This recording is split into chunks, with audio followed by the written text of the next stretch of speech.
A very good morning to dear students. Today we are here to discuss Daffodils, the very first poem. In the previous class we have already discussed the very first stanza, Daffodils. So let's have a warm up. Okay. In the previous class we knew to talk about the theme. Theme here, the poem is all about nature. We knew that Wordsworth, he was the worshipper of nature. He thinks nature as his friend, philosopher and guide.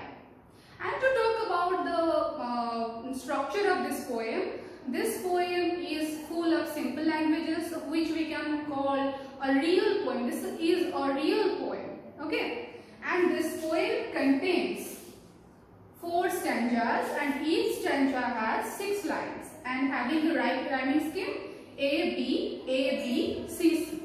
That we knew in the previous class that nature has the power of healing when someone is feeling very low. Healing, I have written S-W-E-L in the previous class, but it's H-E-A-L, healing power.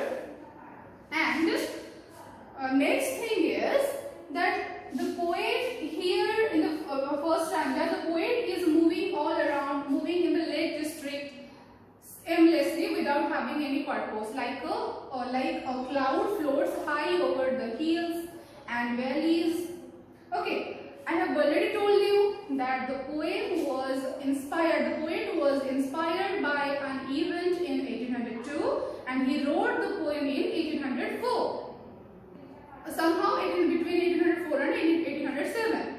Okay, when William Wordsworth and his sister Dorothy, they came across a long belt of daffodils.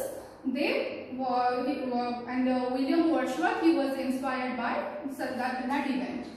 So in the first stanza, we knew that the poet was wandering all around, wandering aimlessly. He was moving, he was roaming like a single patch of cloud, that a cloud floats without having any aim, floating high over the hills and valleys. And suddenly, William Wordsworth, he saw a long belt of daffodils, or we can say a cluster of daffodils, which he described in a word or expression like a host, a crowd, a host of golden daffodils. Where? Here, beside the lake and beneath the trees, means beside the lake and under the trees. And what were they doing at the time? The daffodils were fluttering in the breeze. So it suggests a breezy wind. But a breezy wind, breezy day thila. I'll say some area. The flutterings were nodding their heads here and there, to and fro. So let's have a discussion of the stanza 2. So in the first stanza, we knew the very first line, I wandered lonely as a cloud. It means that the poet used a figure of speech like simile. What is simile? The indirect difference or indirect comparison between two dissimilar things by using the word like and if. What is metaphor? Now direct comparison between two dissimilar things. And what is personification? Now when an inanimate object or abstract thing or non-human thing is treated as a person, here the figure of speech is used here, personification. What is hyperbole? It is your exaggeration. So, I think we have in the first class, right? And in the previous class, let's see. Continuous as the stars that shine and twinkle in the Milky Way, they strays in never-ending line along the margin of a bay. 10,000 saw I at a glance, tossing their heads in sprightly dance. Okay. Continuous as the stars that shine. So in the previous class, in the first stanza, the poet compares himself to the clouds. But in the second stanza, जो clouds गुड़ाको से देखी चंदी first stanza रे कही चंदी, से compare कर those daffodils. He compares those daffodils to the stars. So here stars coding not on the Milky Way. Let's see. They were shining. केमिति shine करंती आज shine करथिबे काली shine करिया बंद कर दोछे ना सकाळे शाइन करथिबे रात्री शाइन करिया बंद कर दोछे they were continuously shining continuously signify से वर्ड यूज करछन्ते ठीक continuous so continuous means without a break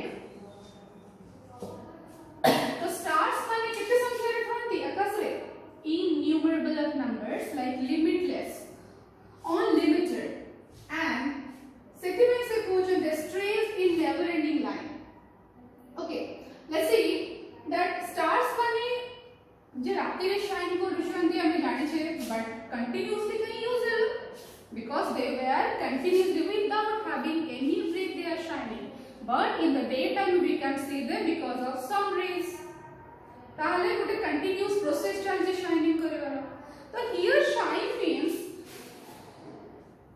and twinkle in the milky way they streams in never ending line like they refers to the daffodils तो daffodils माने से first thing होची काहे के से compare करि छन एटा होची पॉइंट दीटा जिंस जो पॉइंट कर वो आछि गोटे होची शाइन करबा बा ट्विंकल करबा जोगु एंड सेकंड होची जोटा स्ट्रेस रे हिचंती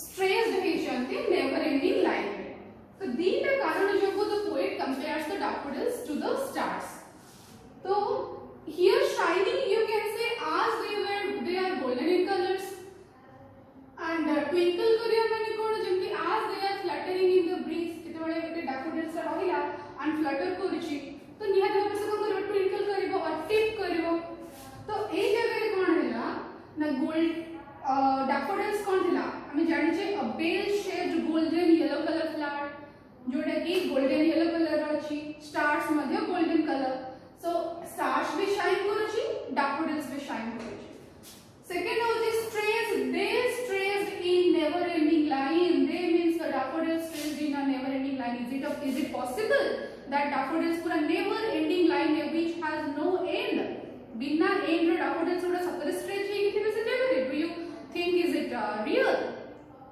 no here the poet used hyperbole hyperbole means the poet here exaggerates exaggerate करके कहिसंती से जगह रे daffodils माने never ending line में थिले को जगह रे ना along the margin of a bay margin means edge जोटा हमर को कोन धार जोटा a lake ba bay you already know that 3/4 covered with land तो ए जो जगह थिला लेक थिला से लेक रो धार रे माने ते मार्जिन रे बा ता बॉर्डर रे कोन थिले daffodils okay so as the stars shine and twinkle in the milky way in a never ending line the daffodils like the stars the daffodils strays in never ending line where along the margin of a bay okay and 10,000 saw I at a glance tossing their heads in sprightly dance so the poet is again exaggerates poet outer exaggerate करके कहचंती that 10,000 कितने daffodils सेठी थिले means 10,000 which is impossible in one's case at a glance means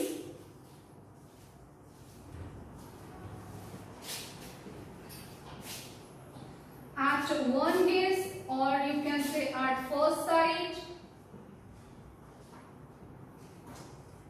okay so jane jete gotte thara dekhibo jemiti previous class रे मु कहथिली मु लढिया को गली but से 10,000 माने hundreds of tigers सहित मु एका लढी के आसी एटी कोन करी मु बढे चढी करी it's just only I exaggerate I used here the figure of speech hyperbole so here 10,000 means the poet here exaggerate करके hyperbolic way से कहउचंती that at a glance गोटे थरा देखिला को at in one gaze गोटे gaze से 10,000 थिले tossing their heads in sprightly dance माने कोन करूथिले they were tossing again tossing means you can say that fluttering moving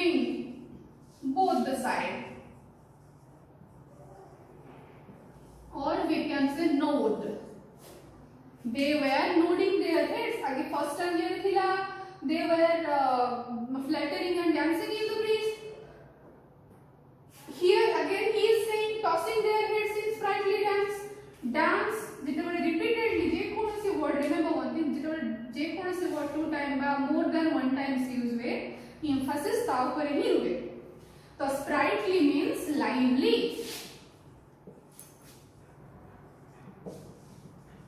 Sprightly means lively जीवंत भाबरे.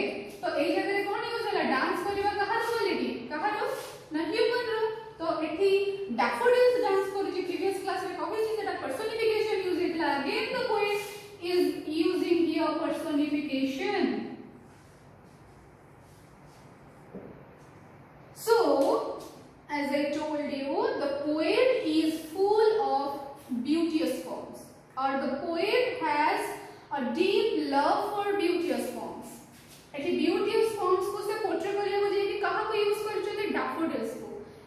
Every cases रे सबो cases रे he tries his best daffodils को high रे रखिया पाए. That's why in the first stanza he is telling that he says that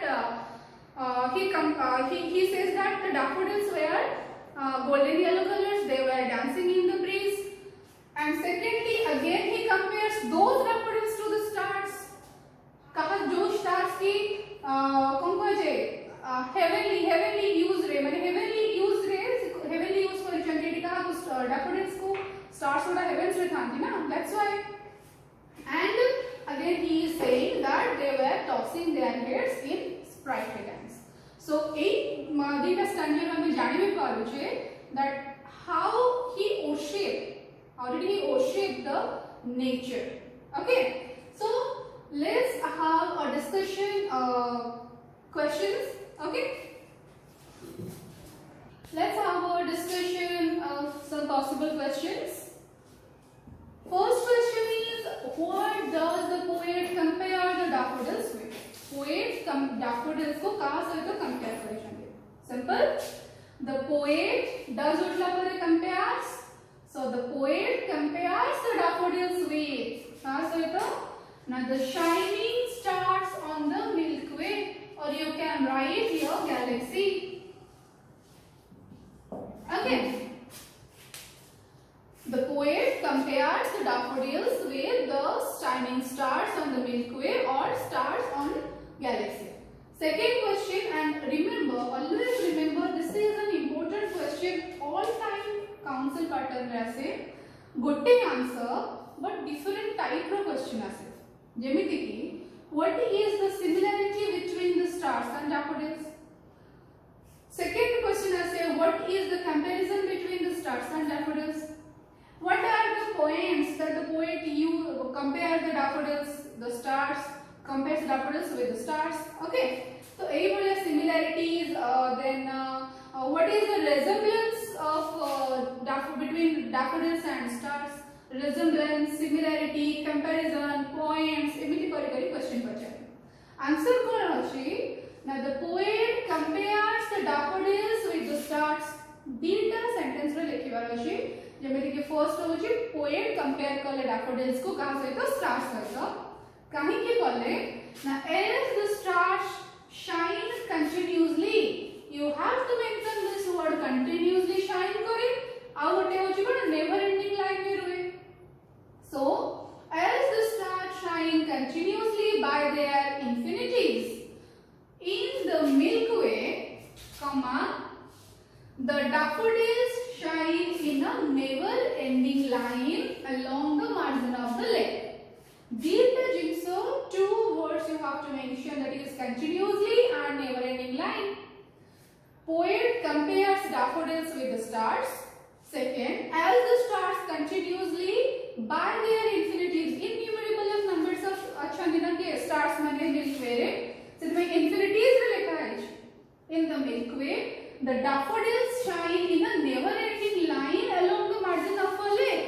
Here, never-ending line means what? Like the flowers were visible as far as the poet could see them. जो lake जति के पर्यंत से माने daffodils अच्छी poet जति के पर्यंत देखी पारु चांदी, सेते में से कहले never-ending जति के पर्यंत देखु चांदी daffodils ही देखा जाउ That's why he used this word never ending line. प्रकृति से never ending line में ना थिले कि never ending line में no. But poet कौन कहूची से जो पर्यंत तांका आखि जाउची as far as he could see say पर्यंत only daffodils देखा जाउची. That's why he used that, he told that the daffodils were strayed, so they strayed in a never ending line along the margin of the bay or margin of the lake. In the third question, how many flowers did the poet see and where did he see them? कितने flowers है देखिए? We know the poet saw 10,000 daffodils or flowers at a glance along the margin of a bay. He saw at a glance there were 10,000 numbers of daffodils. What does the एमिति बेरे बेरे assages? What do you mean by sprightly? जब क्या पूर्व class में कहची? What do you mean by poster? What do you mean by fluttering? तो ये बोले हमारे आसे what do you mean by here sprightly? What does the poet mean by sprightly dance? Sprightly means lively. So the poet here the poet means by sprightly dance is lively dance. The daffodils were dancing more sprightly or more lively. जिते first time ते normal Flutter करूଥିଲେ but eighty जीवंत भाବରେ ସେମାନେ कोन करूछिले dance करूछन. सो समनो एमिति की questions हमर exam रे आसे. These questions are is all about your second stanza. So in the next class we will see the third stanza. Okay, thank you.